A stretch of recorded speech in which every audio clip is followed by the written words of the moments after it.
Bonjour les amis, Gilets jaunes constituants du 93, Gilets jaunes constituants du 92. On est venu, vous voyez, on monte un peu au-dessus là, devant le Crédit Agricole, voilà, le stand. On y est bien. Voilà, dénoncer la spéculation alimentaire avec la filiale Amundi. Tu peux aller montrer les symboles? Tout à fait. Là. On a mis les beaux logos. Amundi, filiale du Crédit Agricole qui spécule à tout va. Voilà, Lixor, Société Générale. Pareil. Et là-bas, Natixis. Voilà, on est venu demander une question simple, on va aller demander au stand, on va les perturber un peu, vas-y. Faut leur poser la question. Oui, oui. Cette expérience, ce sera bien gagnant, je pense. C'est pour un responsable ou une responsable. C'est pour comprendre comment les prix agricoles. Il a annoncé récupérer. Personne? Bonjour. Vous êtes monsieur Yves Perrier, le président de Amundi, qui spécule sur l'alimentation? Bon, parce que c'est détenu à 75% par le Crédit Agricole, Amundi. Qu'est-ce qui explique l'augmentation et la baisse des prix agricoles? Mais c'est qui le responsable? Il n'y a jamais de responsable, monsieur? Et voilà, félicitations. Merci. Moi, c'est pas moi, je cherche qu'au bonbon. D'accord. On va demander au monsieur là. Ouais. Bonjour. Je cherche un responsable là, du Crédit Agricole. Oui, j'ai l'impression. Parce que Amundi, filiale du Crédit Agricole, détenue à 75% par le Crédit Agricole, spécule sur l'alimentaire, entre autres. Alors, vous voyez, les prix là, de l'alimentation, ils augmentent. Ok, mais je ne peux pas vous enseigner, moi. Donc il n'y a pas de responsable. Sur le stand du Crédit Agricole du Salon international de l'agriculture, il n'y a aucun responsable. Là, c'est la bourse. Calmez-vous, tout va bien. On vient demander des comptes, il n'y a jamais personne. Je ne vais pas faire passer la faute. Calmez-vous. Bah oui, j'attends. Merci.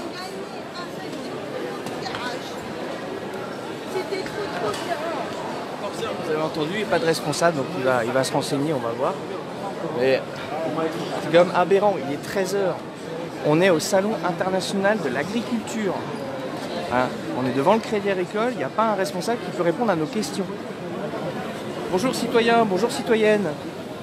Vous avez vu, ça c'est l'augmentation des prix de l'alimentaire, selon le FAO, qui est donc l'ONU. Et on est venu demander au Crédit Agricole comment ça se fait que les prix de l'agriculture augmentent et baissent, comme ça. La spéculation. C'est pas uniquement des banques, mais c'est notamment des fonds de placement, fonds de spéculation, tous les acteurs qui spéculent sur les produits alimentaires, sont des produits directs qui touchent notamment les agriculteurs et les consommateurs. Donc voilà, nous on est venu dénoncer ça, considérant qu'il faut absolument que les États interviennent pour arrêter cela. Et voilà, on vient devant le crédit agricole, qui n'est pas le seul responsable, mais qui en France est quand même, disons, en grande partie responsable de la spéculation et de la variation des prix de façon arbitraire. Voilà. Donc on veut nourrir la planète. Pour ça, il faut que les denrées alimentaires ne soient pas des denrées sur lesquelles on peut spéculer. Alors, je suis Sébastien Drochon. Je suis un gilet jaune de Solidarité et Progrès, tout simplement. Mais de rien. Avec leur verre. De rien.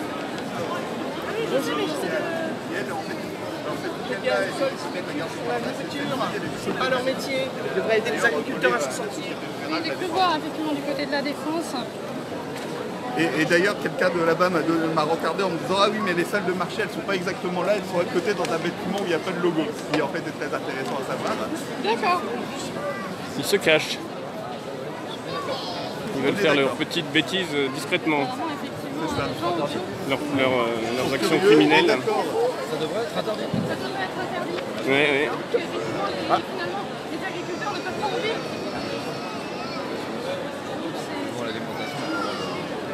Il y a un agriculteur qui se suicide tous les 2 jours. Il y a un agriculteur qui se suicide tous les 2 jours et puis eux, ils continuent à s'amuser sans gêne. Et ils viennent au salon en essayant de faire croire qu'ils sont là pour les agriculteurs. C'est interdit mondialement. Ça devrait pas être interdit. En France, ça devrait pas. Après, c'est d'habitude. Ah, moi, je soutiens complètement. Voilà, c'est intéressant d'avoir cette Là, en fait, on est même nous-mêmes. Bon courage. Merci, merci. J'ai mal au pied.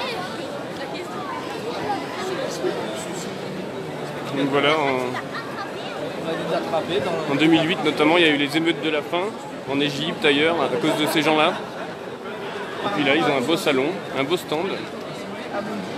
parmi d'autres choses, ils investissent dans plein de choses, pas que dans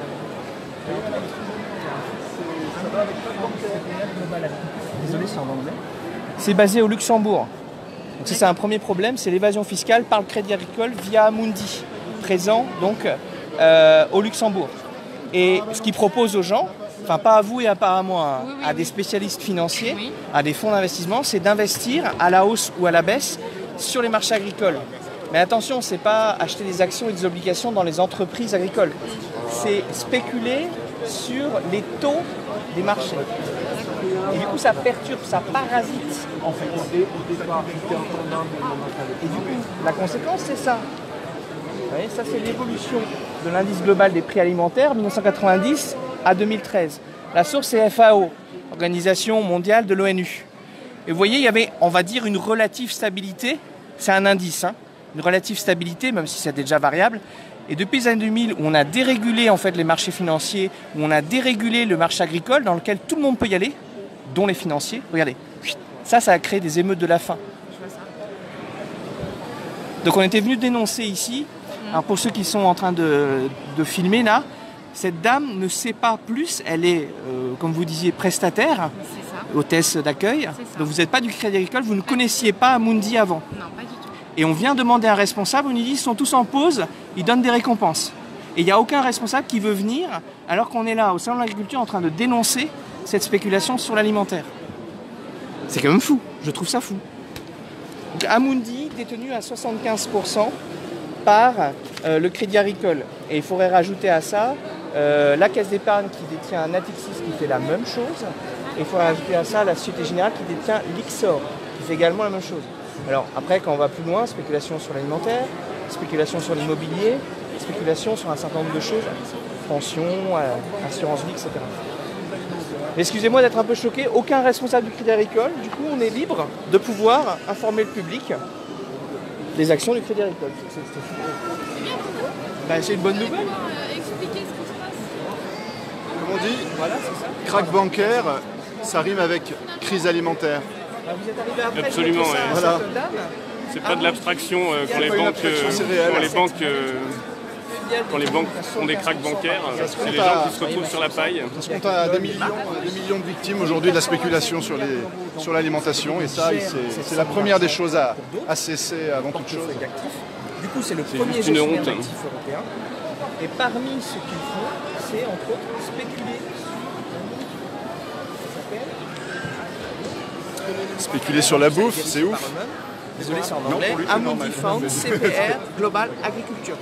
Sur les marchés agricoles. D'accord. Vraiment sur quelque chose de concret. Et là, pour l'instant, personne ne peut vous répondre. Ben, voilà, exactement. Il n'y a pas. On est là possibilité, depuis 10 minutes, un quart d'heure, avec une banderole qui incrimine clairement le Crédit Agricole et aussi la Société Générale et la Caisse d'épargne. D'accord. Il y a deux prestataires qui n'ont rien à voir avec le Schmilblick, qui ne savent même pas que Amundi existe. Et ils nous disent, on a prévenu les responsables, mais ils sont en pause, ils ne viennent pas. C'est quand même aberrant. Mais ce qui est top, c'est qu'on va pouvoir parler aux gens. Regardez, les gens sont là, ils sont en train de regarder, ils sont en train de questionner. On a discuté justement avec des gens qui étaient tout à fait d'accord avec votre action et qui trouvaient ça tout à fait légitime. à fait. Surtout quand on sait qu'il y a quand même des agriculteurs qui se suicident tous les 2 jours. Un agriculteur tous les 2 jours. C'est une hécatombe dans le milieu de C'est l'agriculture. une hécatombe. Donc à un moment donné, soit on en reste au niveau des conséquences et on nous pond des lois comme la loi Egalim, donc agriculture et alimentation, qui est sortie là au mois de mars, où on nous explique, en tout cas, Édouard Leclerc nous explique, entre autres, qu'il va augmenter le prix du Nutella pour mieux payer ses producteurs de fruits et légumes. Ce sont un peu de notre... Voilà, j'ai pas besoin de finir ma phrase, on a compris. Soit on va aux causes. On a un système financier qui est détenu par une clique, une caste, une oligarchie financière qui a tout dérégulé. Je vous donne un exemple dans le domaine agricole. En 1973, les États-Unis permettent aux banques d'arriver sur les marchés agricoles. Avant, il y avait les producteurs et les commerçants. Les banques sont autorisées à partir de 1973 aux États-Unis. Dans les années 70-80, on fait sauter les lois un peu partout en Europe qui permettent aux banques de le faire. Deuxième étape, 1998. Ce n'est plus simplement les banques, c'est tous les acteurs financiers. Fonds d'investissement, comme BlackRock, des gens qui n'ont rien à voir avec l'agriculture, qui sont autorisés à aller sur les marchés agricoles. Et donc, si on a ça en tête et qu'on regarde cette courbe, corrélation ne veut pas dire cause en science.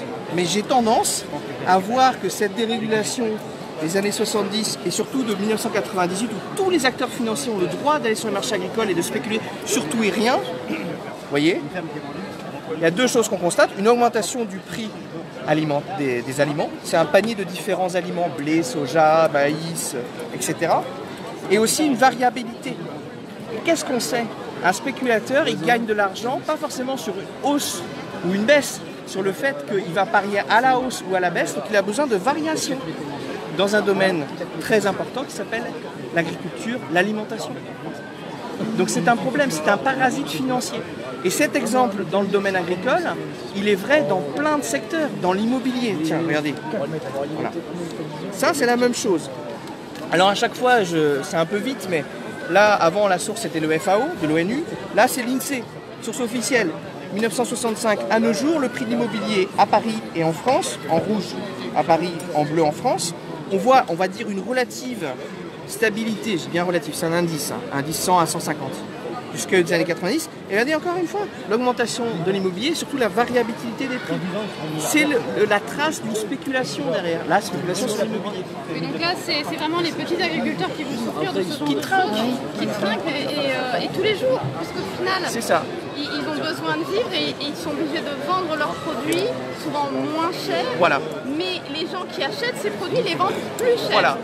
Alors parlons de solutions. Il existait un système après-guerre où ils avaient réfléchi au fait qu'on prend le prix de production en compte. C'est-à-dire chaque année, les différents acteurs du monde agricole, les agriculteurs, les coopératives, les distributeurs, les transformateurs, se mettaient d'accord sur un prix, ou en tout cas entre un plancher et un plafond, où il pouvait y avoir une variation, mais relativement ténue, qui assurait qu'au minimum, le coût de production était pris en compte, filière par filière. On a fait sauter ça aussi. C'est la fameuse loi de modernisation de l'économie de Bruno Le Maire, quand il était ministre de l'Agriculture. C'est la fameuse loi Egalim qui, elle, ne crée pas ça, mais qui ne change rien à cette donne-là, parce qu'on a considéré les marchés agricoles comme un marché comme un autre. Et du coup, conséquence, en amont, le producteur et les producteurs ne vivent pas de leur travail. Un agriculteur sur deux se suicide. C'est des suicides parce que c'est des gens qui mettent leur identité, leur personne dans le travail. Un tous les 2 jours, pardon, oui, excusez-moi. Un agriculteur tous les 2 jours, merci monsieur, tout à fait, exact. C'est des gens qui bossent, qui mettent du cœur à l'ouvrage et ils ne s'en sortent pas. La plupart, la moyenne, c'est 350 € de revenus par mois. Donc ça, c'est en amont. Et en aval, le consommateur. Le consommateur, il n'a pas vu, en fait, en quoi cette concurrence libre et non faussée sur les marchés agricoles, cette dérégulation, a profité au prix. Le prix du beurre, il augmente, le prix du lait, il augmente, le prix des confitures, il augmente, etc., etc., etc. Tout le système, dans tout le système, finalement, celui qui trinque, c'est l'agriculteur et le consommateur. Voilà. Si je comprends bien votre Parce que logique. le parasite financier, c'est lui qui prend tout. Et rajoutons un élément pour que les gens aient ça à l'esprit, qui regardent après par eux-mêmes, qui vérifient par eux-mêmes. J'ai discuté ces derniers jours au sein de l'agriculture avec des syndicalistes agricoles. J'ai discuté avec des agriculteurs. Je leur ai demandé sur les coopératives, parce que dans la loi Egalim, qu'a pondu le gouvernement Macron, il y a l'idée que les agriculteurs s'organisent mieux en filière, qu'ils soient plus forts, sous forme de coopératives, qui négocient avec les distributeurs plutôt que l'agriculteur tout seul face aux distributeurs. Très bien. Je leur ai demandé ces coopératives, est-ce que c'est une solution? Ils me font, voilà ce qu'ils font. Pourquoi ils me disent? Mais la plupart des coopératives, ils spéculent en bourse sur ces marchés-là. Les grosses coopératives, pas la coopérative du coin, on est d'accord, mais les grosses coopératives sont devenues des financiers qui ne sont plus au service des producteurs, des gens qui normalement sont les adhérents de la coopérative. Donc on a dénaturé la coopérative elle-même. Vous avez raison de parler d'un système, que nous on appelle un système oligarchique, parce que c'est une petite caste. Un dernier exemple, peut-être après on pourra aller discuter avec j'allais dire les passants, mais oui c'est les passants aussi. Un dernier exemple, sur cette question de la spéculation et de l'agriculture, c'est le fait que...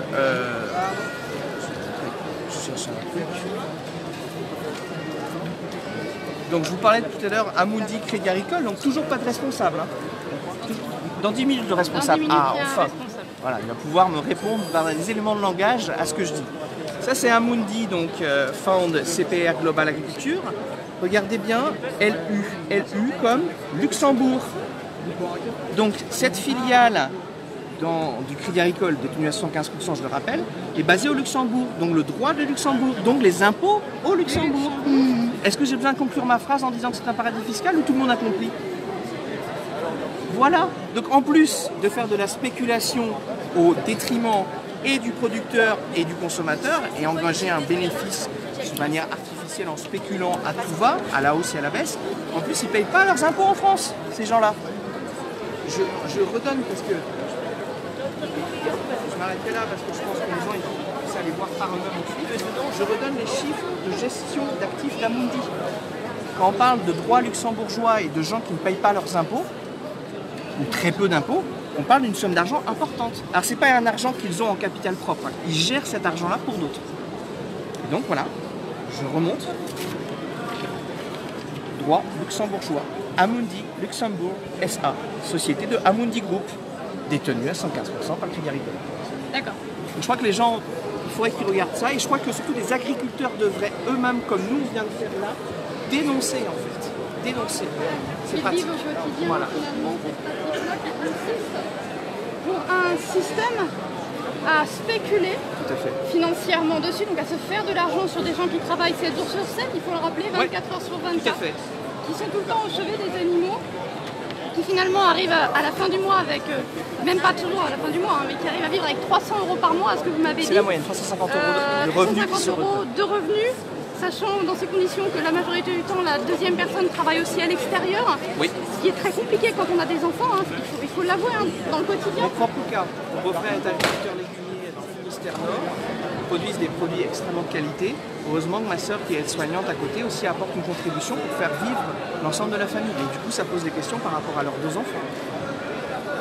C'est bon, ça pose ces questions-là. Donc c'est un système qui utilise cet argent de manière spéculative avec les agriculteurs, leur travail, c'est fini leur travail.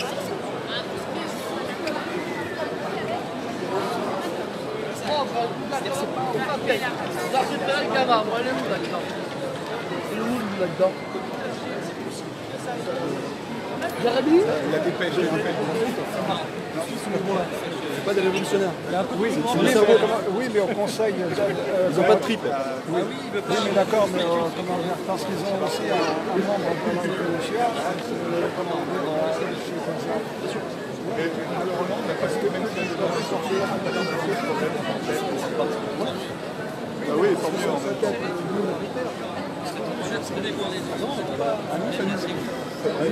Nous-mêmes, ça nous étonne parce que là, la député disait, mais moi je croyais qu'en 5 minutes, on allait se faire éjecter. En fait, On y va. Ça devrait être bien pour les politiques menées. Donc nous sommes bien au Salon international de l'agriculture, devant le stand du Crédit Agricole, qui est venu essayer d'expliquer qu'il est là pour aider les agriculteurs, alors qu'en fait ils spéculent sur le fruit de leur travail. Leur travail, c'est de nourrir les gens. Et eux, ils n'ont pas de quoi se nourrir eux-mêmes en plus. Ils sont sur la paille.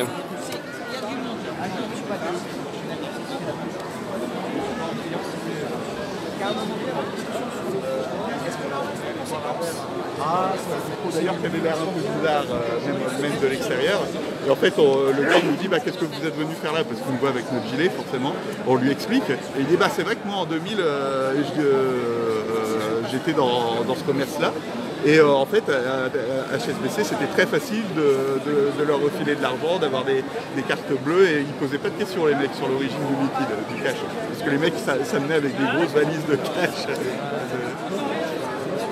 Et donc là, vous êtes sur le Crédit Agricole. Alors Crédit Agricole et Société Générale, parce qu'ils ont tous les deux une filiale. C'est Amundi pour le Crédit Agricole et c'est Luxor pour la Société Générale, qui spéculent en fait sur l'alimentaire.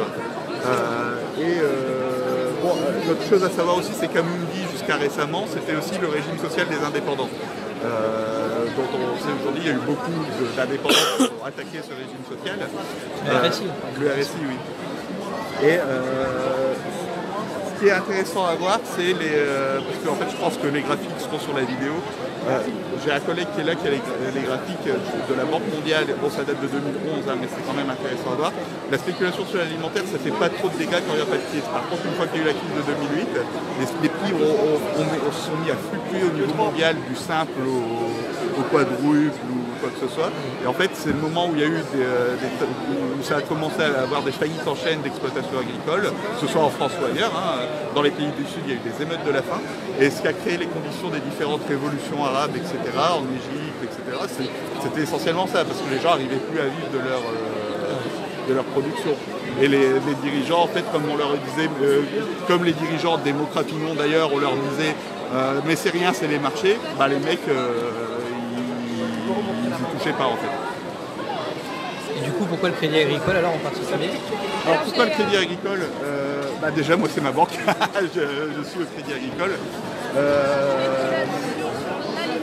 Alors c'est pas moi qui ai choisi, j'avoue.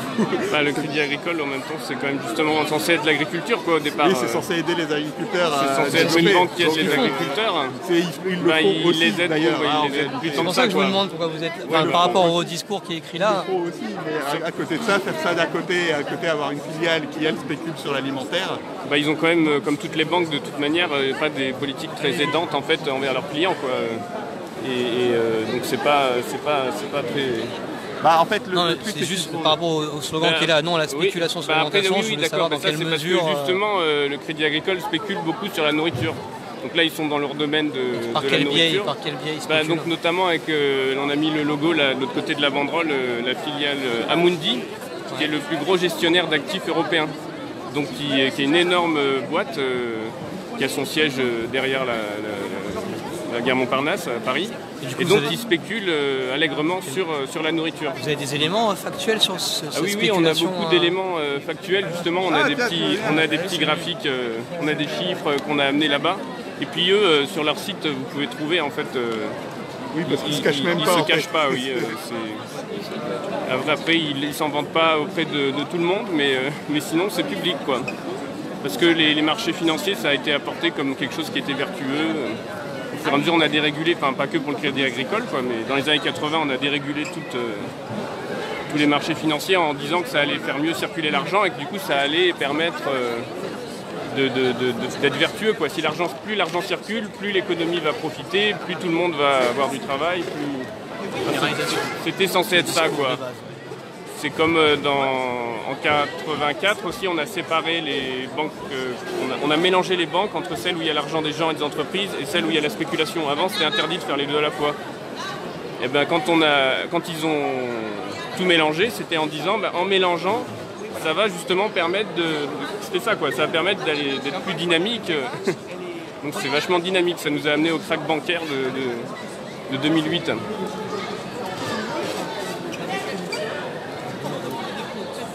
On a travaillé là-dessus. Moi, je suis professeur d'histoire. Je n'ai rien à voir avec la question agricole.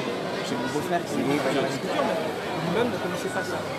Donc on parlait à l'instant de la grosse filiale du Crédit Agricole Amundi, le premier gestionnaire d'actifs européens. Donc qui spécule allègrement sur l'agriculture. C'est Asset Management. Asset Management, ah oui. Et donc leurs bureaux sont à Montparnasse 2, derrière Montparnasse. Donc si vous voulez aller devant Amundi pour les dénoncer, n'hésitez pas à monter une équipe et à y aller.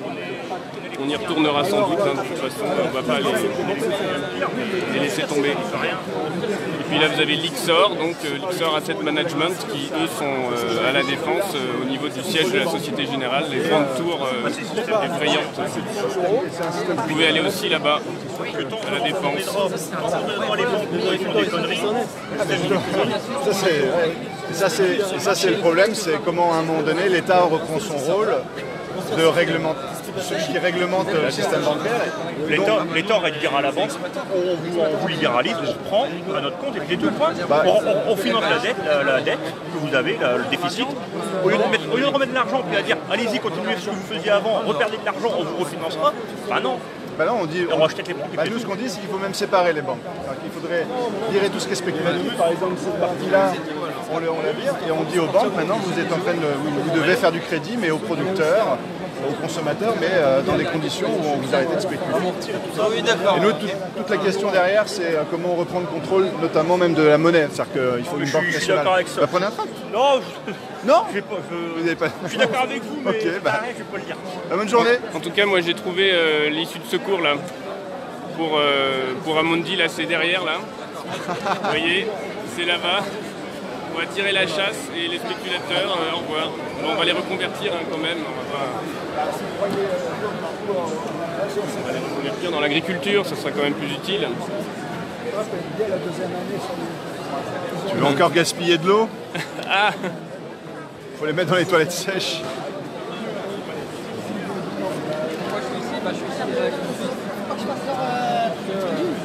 Crédit Agricole, malheureusement comme d'autres banques, en fait, ils spéculent sur la nourriture.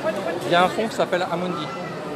Donc en fait, Crédit Agricole a perdu de vue en fait la nature propre de ce qu'elle faisait au départ, c'est-à-dire financer l'agriculture.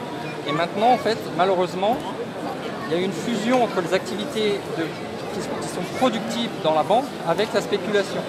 Et donc là, via le fonds Amundi, elle spécule sur les denrées alimentaires, je trouve ça scandaleux en fait, tout simplement.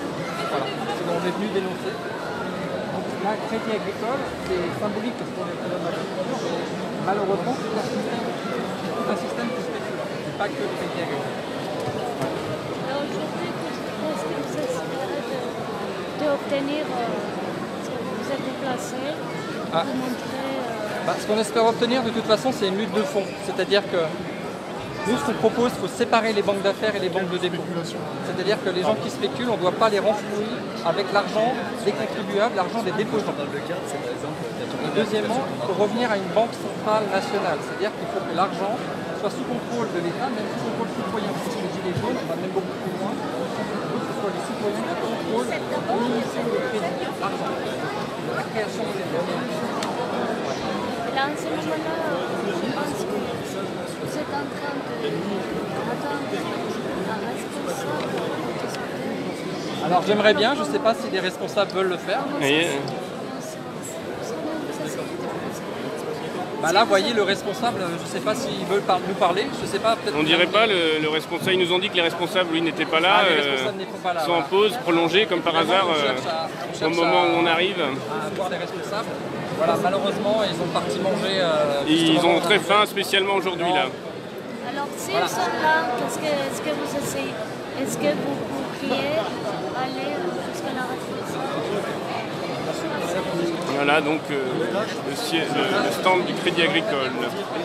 Pour ceux qui viennent de nous rejoindre, donc nous sommes au Salon international de l'agriculture pour dénoncer la spéculation du Crédit Agricole, notamment via sa grosse filiale Amundi, qui spécule sur ce qui est nécessaire pour nous pour vivre.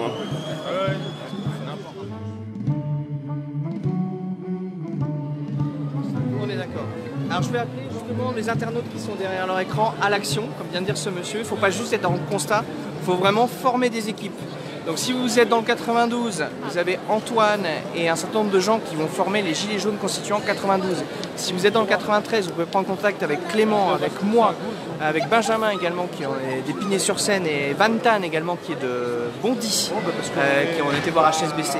Prenez contact avec nous, sinon dans les autres départements, faites des équipes, montez des équipes.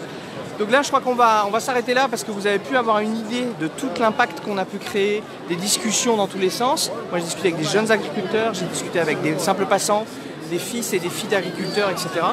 Donc ça fait quasiment 45 minutes qu'on est là, aucun responsable du Crédit Agricole. Donc ça, c'est la mauvaise nouvelle, c'est qu'il n'y a personne quand on demande des questions simples sur la spéculation alimentaire, sur le système financier tel qu'il fonctionne, sur cet oligarchisme puant qui va déterminer le prix de ce que l'on mange, et qu'il n'y a personne. La bonne nouvelle, c'est qu'on peut discuter avec les gens, on peut informer, on peut sensibiliser, on peut créer les conditions en fait où demain on soit sans équipe à faire ça. Donc si vous êtes client du Crédit Agricole, cette semaine vous allez demander au directeur ou à la directrice de l'agence sur Amundi. Vous leur dites j'ai appris ça, c'est vrai, vous les embêtez en fait. Voilà. On compte sur vous. les Gilets jaunes constituants du 92 et les Gilets jaunes constituants du 93 comptent sur vous. Voilà, merci à vous. On compte sur vous, absolument. Montez des équipes, tenez-nous au courant, on se met en contact, on continue, on lâche rien.